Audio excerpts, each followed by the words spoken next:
Thank you all for coming out.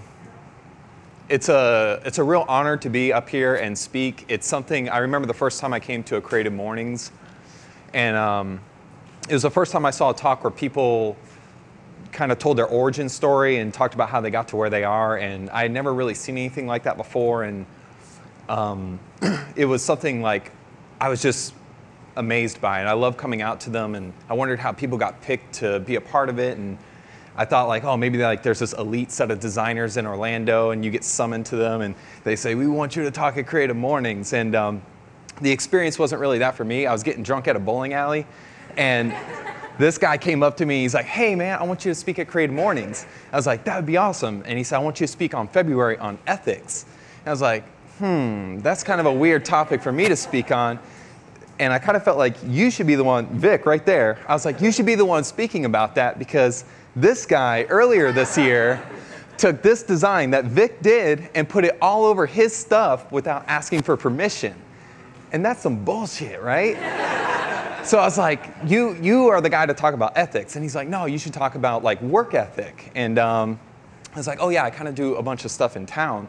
So if you don't know, I'm on the board for AIGA. I helped start the Orlando Designers Slack group. I used to run the Orlando Product Designers website. I run the Design Orlando meetup. I'm building a course for Code School right now. I'm actually the president of IXDA Orlando, and I speak at other people's events, and I do panels and all kinds of other stuff. And when I really kind of started to think about it and think about what I wanted to talk about, I was trying to understand like why I do all this kind of stuff. And I'm married, I have 2 kids, I have this amazing family, and I'm just always busy. From the moment I wake up to the moment I go to bed, I'm always doing something, I'm always hustling. And it goes back to like even in high school. I played music for 10 years, I've been in punk bands for most of my life, and I remember going to school and just like killing it at school, going to work. My last name's Hershey. When I was in high school, I worked in a chocolate factory, which is really strange, but like a cool opportunity. And I was a repo man for a little while when I was in high school, where I would get on the phone and call people and say like, hey, I should give you some context. I used to repossess children's school band instruments. So, yeah. So, I would call them on the phone during the week and say like, hey, you didn't pay for your kid's trombone. I'm going to come to your house. And then on the weekend, I would MapQuest it. Yeah, it's terrible. And I'd go out there and I'd like take their trombone and go home and pretend like I was in a ska band or something. And like I did all this stuff. And then after work, I would go and I'd play in bands and I'd write songs. I'd always be busy doing something. And I think a lot of it started when I was a little kid and just being focused and motivated to get things done. So I'm going to take 8 lessons I learned from punk rock and how they apply to my career today. So we believe that anything that was worth doing was worth overdoing. That's a quote from Steven Tyler of Aerosmith. And it brings me to lesson 1. Be determined. You're going to be in it for the long haul. I remember when I was 12 years old, I wanted to play the drums. And like most families, my parents weren't going to condone that kind of behavior in their house.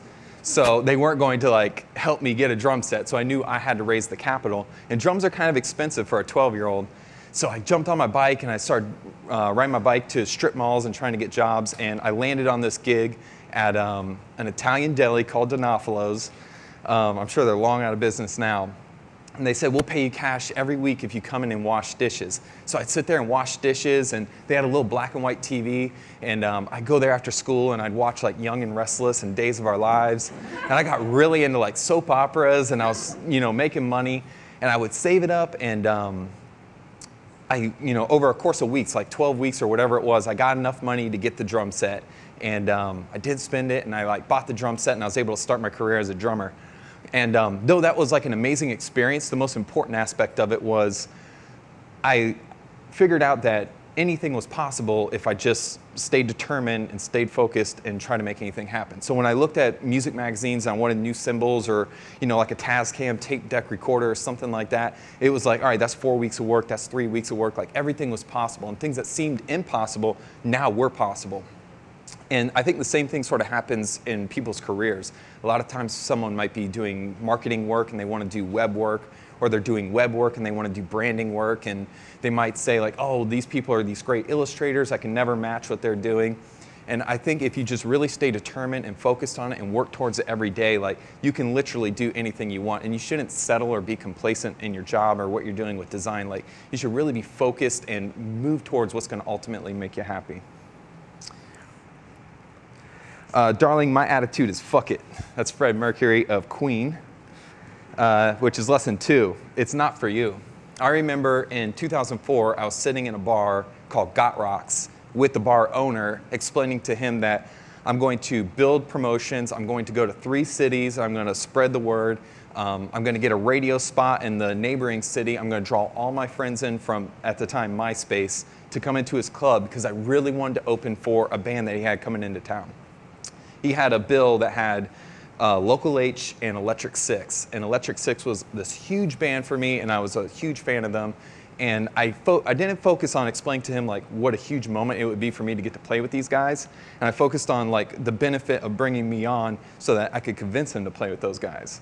And I deal with this every day in my job and working with stakeholders and CEOs and stuff like that. A lot of times if you're pushing for something, or maybe you want to spend more time on some illustrations, or maybe you're doing a web design and you want to get it in front of users and test it, and they kind of feel like, oh, well, that's not really in the budget, or that's not a great idea. If you can kind of help them understand, like, hey, let me have $100, I'm going to go here, I'm going to test with 12 people, we'll videotape it, and I'll bring back the results. Let them see the results of the work and influence them to see what the value is. Don't try to just hard sell them on what you want to do. Show them how it's going to benefit them. You hear about bands who say, we did shows where only 20 people would show up. Well, that was our average gig for the first 5 years. That's Dexter Holland of The Offspring. Lesson 3 is no one expects greatness. Just have fun, who cares? Even stand up here right now, like I'm nervous because I'm like up here with the microphone by myself talking to like my peers who I have this massive amount of respect for.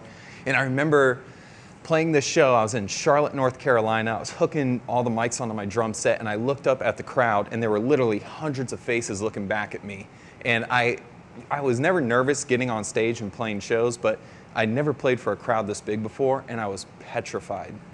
It was my first gig with this band.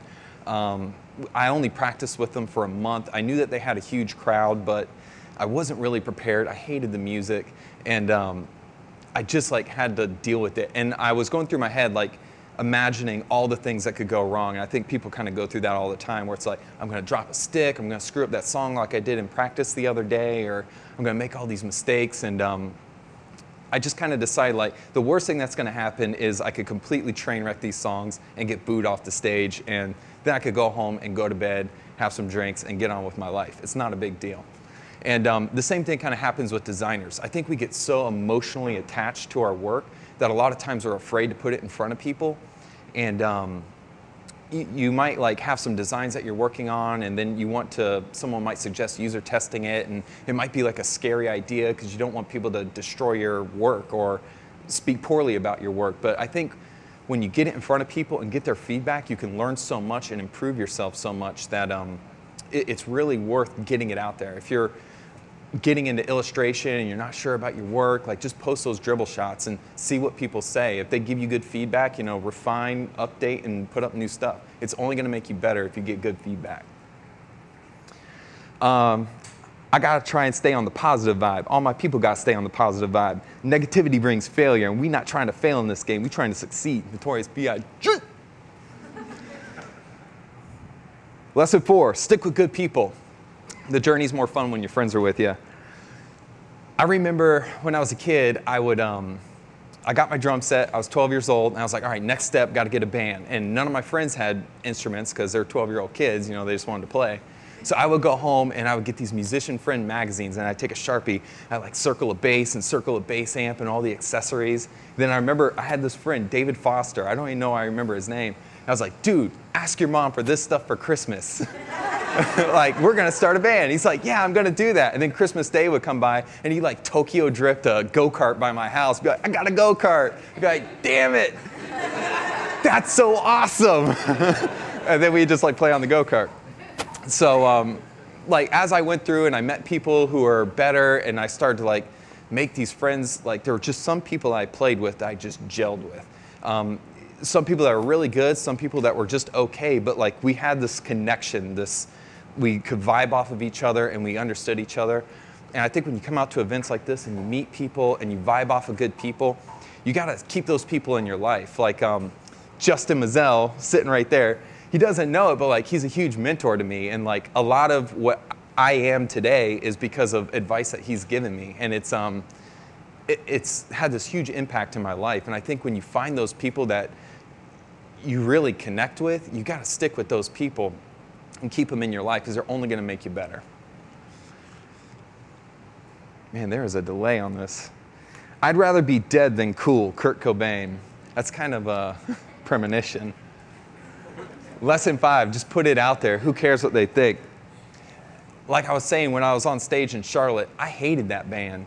I hated the music. I couldn't stand listening to the music. They would tell me like, you got to go home and listen to Avenged Sevenfold, man. You got to go home and listen to Nickelback. I was like, no way, man. And the songs were so cheesy. My friends would be like, hey, I heard you're playing a show with some new band. I'd be like, probably not. You shouldn't show up to this. And I would go, and then there's all these people who for some reason really like that music, and they were like screaming, and they'd known the band because the band had been around for a while, and they would like sing the songs, and like even though I hated the music, like that energy of that crowd and feeling that off of them, it made it worthwhile. I'd play anything. Like I'd play with Nickelback just to have that experience. And the same thing kind of happens when you're doing work. Like you may have some awesome mobile design and it's this awesome dribble shot and it looks really clean and modern and all this kind of stuff, and then you put it in front of users and maybe they don't understand the icons in the toolbar, so you have to put labels to it, and it's like, oh, it's gonna kill the design. Like that's not what I'm all about, or that doesn't represent the kind of work that I want to do. But then you put it in front of those users and you see that the app now clicks with them, they understand what the icons mean and they can interact with it and they enjoy using the product. That's the win. Once you experience that and see someone enjoying something that you've created, it's so much more fulfilling than just having a good dribble shot and having a bunch of people say, oh, that's awesome, that looks great. So I would say, like, always remember, like, we're building and designing stuff for other people to digest. It's not all about us, it's about the way people use what we make. You've got to work hard for your success, and you've got to have a steady presence. That's the secret. Kid Rock. But it brings up a good point. Like, working hard sucks. Try not to let them see you sweat. So we would go nuts at shows, and we would write songs, and we'd recruit people into the band. We would train them up. We'd make all kinds of promotional materials. We design T-shirts. We'd create websites, MySpace. We'd go into the studio, record all of our music. People would quit the band. We'd have to bring in new people, train them up. Get our music on the radio, get into the radio station, do promotions with them. It was like a ton of legwork just to go to a show and hit that first chord. There was months of work that had to go into getting to that point. It was super difficult. And I experienced this a lot in my life, and even on the current product that I'm working on, it's an ed tech product, and they've kind of fallen behind in the space and what they're trying to do. And we need to get them up to speed with their competition. We also have this desire to kind of disrupt the space and rethink what higher education means for everybody. And it's a daunting task, and we're constantly facing barriers. And I have this amazing team that I get to work with every day that keep me positive and motivated. And sometimes things seem so hard, and it's so easy to say, like, oh, I'm just going to walk away from this, or I'm just going to quit. But you have to leg it out. You got to see it to the end, and you got to learn to bend and just kind of roll with the punches. So it's going to be hard, and it's going to make you question your abilities. But I think if you just kind of hang in there, stay focused, try to stay on the positive vibe, you can go a long ways. Portland is a place where you can find feminists, vegans, musicians, and like-minded souls. It's the perfect place for me and my punk rock friends. Beth ditto. And this is one of the most important lessons, I think, in the whole deck is 7. Get in the scene and support your friends. Like when we played shows, we would promote the hell out of our own shows, but we would also promote all of our friends and hold up our friends. And we'd go to their shows and we'd go on MySpace and tell people, like, hey, we're going to be at this club. Our best friends are playing here. You should come out and check it out. We always build each other up. And Orlando is this amazing place with this amazing scene. You can go to meetups every single day of every week if you wanted to. And there's all this amazing stuff. And if you're not going out to that stuff, I highly suggest you do it. I meet some of the coolest people. I learn so much stuff from the people in the industry that are around us. There's all these creative people here, creative people at Maven and Push and Code School and all these just brilliant places. And to have the opportunity to engage with them, learn from them, help them, if you know something, giving that back to the community, that's what makes us strong. That's what makes Orlando a place where people say, like, oh, you got to go to Orlando if you want great design, or you got to go to Orlando for great creatives, because we have this tight-knit world here. So supporting other people in town is a huge, huge, huge thing. Classically trained to rock your socks off, Tenacious D.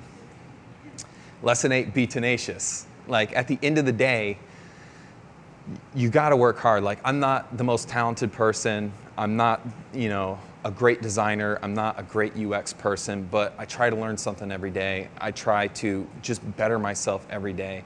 And it's an important part of what you do. You can't let yourself become depressed with what you're doing or become complacent with what you're doing. And I've been talking to a lot of people coming out of school right now that are coming into the industry. And the thing I find myself telling them a lot of times is when I talk to them, they seem to want to be an art director or a creative director or a project manager. They want to jump to the next level immediately. And that's kind of hard to do. You got to learn. You got to get in there and learn from your peers. You got to go out, do stuff, fail, learn from your failures, and keep going on. And that's all part of it. Like, that's the fun of what you're doing. You're never going to reach a point where you're like, that's it, I'm perfect now, I did it. You're always, no matter where you think you want to be, once you get to that point, there's another point you didn't know you wanted to get to that you're going to be reaching for. So just enjoy the journey. Know that you're never going to know everything, and every day just trying to learn something else. Like, stick with it, and I think you could do great things. I kind of sped through this deck really fast. Thanks for coming out. You guys rock. Sorry. I was thinking about timing.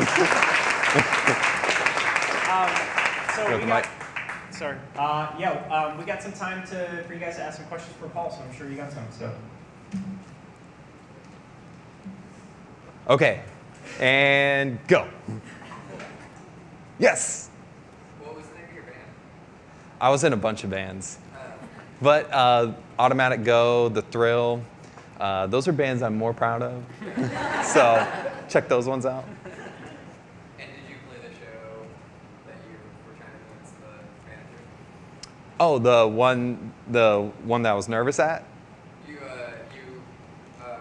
Oh, with Electric Six. Yes. I got the gig, yeah. That's awesome. So it was amazing, and it was a really weird experience because it's like, all right, Electric Six is gonna see me play and all this kind of stuff, and I'm gonna get some feedback from them. And we played the show, and the whole time we played, they all sat in the green room and ate mandarin oranges and drank wine, which is a really weird thing to do, but I was kind of like, that's so rock and roll, like I love it. Any other questions? Yes. Don't know how to phrase it, but from your experience, like being in the bands, how did it affect you how you work now? Because I know I've been in a band a long time ago as well, and it's like the way you communicate with other people in the band. How did that influence your design? How you design today? How you work with people? Yeah, for sure. So playing in bands, it's a diverse range of personalities, and you might have like a bass player who's probably more introverted. That's why they chose to play bass. Or you have a singer who's very extroverted and thinks that the world revolves around them. And that's why they're a singer. So you kind of like learn to deal with those personalities and understand like how far you can push people and can't push people. And I manage teams a lot. I've been doing that for years, and understanding like how different people work and how to guide them without telling them what to do. It's super important. It's like, that kind of gets into leadership, where I really believe in servant leadership. Don't, always be there to support the people that you work with. Don't ever tell them like, I'm the boss and I'm going to tell you what to do. Like with our team, we're a collective, and in the organization, I am their boss, but when we're as a team, we're all equals. We're all working together to get somewhere, just like a band works together to get better shows and move forward. So it's had, from that perspective, it's had a huge impact in my career. So you do like design, code, animation, play music, you're on like 10 different boards. Like, how do you prioritize your life and like figure out what to do when? Ooh, okay. So one thing I'm kind of burning myself out right now because I do so much. So I'm trying to pick the most important things and focus on those and do a really good job with them. I have a life blueprint that I created in Google Spreadsheets. And I have all these things I have to do, and it's professional stuff that I want to do. It's things that I want to do with my family to make sure like my wife feels loved and my kids feel loved.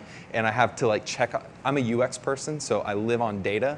So I have to like check yes or no in all these boxes every week. And then at the end of the year, I could build charts to see how well I did through my life, because I'm a crazy person, And doing that, and like every Sunday I sit down and I look at my calendar and I kind of prioritize my week, and I'll put in time like, this is the time I spend with my family. So, Wednesday night comes, I'm not going to work on my website, or, I just want to do a few more things on the slide deck or whatever it is. It's like, this is my time for the family. I carved it out in the week. Like, we're going to have fun. So it's prioritize your life and make sure that you just stay focused, and it's hard to do. Yes?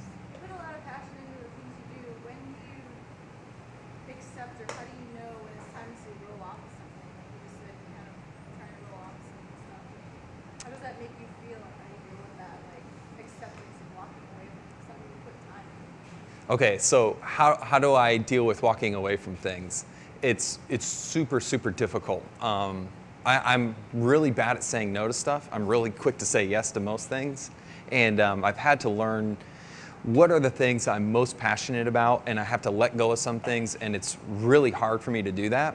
But there are some things I just really believe in, like helping people learn, especially kids coming out of school, is a really big deal for me. Working with AIGA is a really big deal for me. So, I was doing the Design Orlando meetup. We just decided to sunset that because I want to focus on doing bigger weekend workshops where I can actually dig in a little more and help teach people more things. I felt like they became very surface and they got kind of boring. So just making sure that what I'm doing and applying myself has a real value to the community is kind of how I gauge, should I do this or shouldn't I do this? Are you involved in a more like national level? Do you go to conventions around the country or anything, or are you just more focused here in the Orlando area? I go to conventions around the country, but for the work that I do, it's primarily in Orlando. That's my main focus. Because I do want to build up this community. I want to be a part of building up this community. I think that there's amazing talent in Orlando, and we're the ranked number 10 biggest dribble city, which I think is a big deal. I don't know if everybody knows that. And the fact that we have all these great designers, there's all these great local artists. Even my deck, all these fonts are Hydro 74 because I want to support local designers. And just really supporting the community and holding each other up, I think is paramount. And I really think that we can be a city that everybody looks to as that's a city of great creatives. San Francisco's a great tech city. Orlando's a great creative city. Have you seen the field of UX evolve over the course of your career? Hold on. I said, how has the field of UX evolved over the course of your career? Like your perspective? How has UX evolved over the course of my career? A ton. When I first started making websites, they were all table-based, and their user experience was not something that you did. And early on, user experience was more like HCI, human-centered interface design, and it was done in a lab, and it was like this big whole thing, and it was really expensive to do. And as those principles started to get applied to like a faster moving, leaner design process, now we just do quick research. We try to survey and learn and get feedback as soon as possible. And the scope of user-centered design and really validating ideas, building them, testing them, launching them, and looking at the data has completely changed. It's going to continue to evolve. So I'm really excited to be more focused in that space. And I'm really excited to see where it's going to go. One of the slides, I think you talked about like just like kind of being around good people, and it's clear like kind of you're trying to be a different type of leader. Like, what would you say to those that are like trying to pursue excellence and perfection, and why not losing that? Like, how do they not lose that other side? Where sometimes like with some of these rock stars and stuff, by trying to be like the best, they become people like alienate themselves and become people that people don't want to be around. You know what I mean? Right. You got to stay humble, I think, is a huge part of that. Like, don't get that rock star mentality. Once you're the best, there's nowhere else to go. So why try and be the best? Always just, the people I'm more excited to work with and be around are the people that are open to new ideas and changing their process, or saying like, oh, maybe this isn't the best idea. Let me, pivot and go in this direction. That curiosity and that passion and that constant sense of refinement, I think, makes people really good. And I think one of the traps that a lot of people get into in their careers are, as you start to kind of move through the years and you're getting more experience and all this kind of stuff, you reach higher positions, you make more money, and then you start to get into a situation where like, hey, I'll take this super expensive job to go work at this place, and then you end up not doing anything creative or interesting, and then you just sit in an office and just kind of become complacent with your craft, and it's like, I'm making a lot of money, I'm comfortable now, and you lose all your skills. Like, what you're doing and your excitement for the project you're working on comes before everything else, and money isn't a big deal. I've made a lot of money, and I don't really care about it. Like, it's not a big deal to me. Like, I'd rather make less money and have more fun, just as long as I can pay my bills. As a leader and a teacher and a mentor, how do you inspire that same work ethic that you have into your team? Can it be taught, or how do you do that? How do you go about doing that, inspiring your team to have that work ethic? I think it comes to, like, if you look at Genghis Khan, he led one of the most powerful armies on the planet, and he probably killed more people than anybody in the world. And he did it because he was out there fighting with his troops. If they took over a city, like, and they took all the gold, he didn't take anything. Like, he was known for drinking wine out of a wooden cup, while everybody else had all this gold and all these like gold chalices and stuff like that. He took nothing to make sure that his people had what they needed. And I think that there's a huge lesson to learn from that, where you lead by example. Like, me being here and then my team being here, seeing this, hopefully can inspire them to come out and do things like this as well, and trying to give them the tools that they need to succeed and focus on building them and making sure that they refine and become who they want to be. One thing that I struggled with in the beginning when I was mentoring people was I try to like tell people, you got to do this, like do this, trust me, you will succeed. And as I've like gone through more mentoring and been in the AIGA mentoring program, I like learned that lead people to water, but don't try to hold their head in the water and make them drink it. Like, just say like, hey, I think you should do this, and if you don't, that's cool. Like, maybe you'll learn a good lesson and then you'll kind of pivot and move around, but you got to give people room to explore and find themselves. So, any other questions? And scene.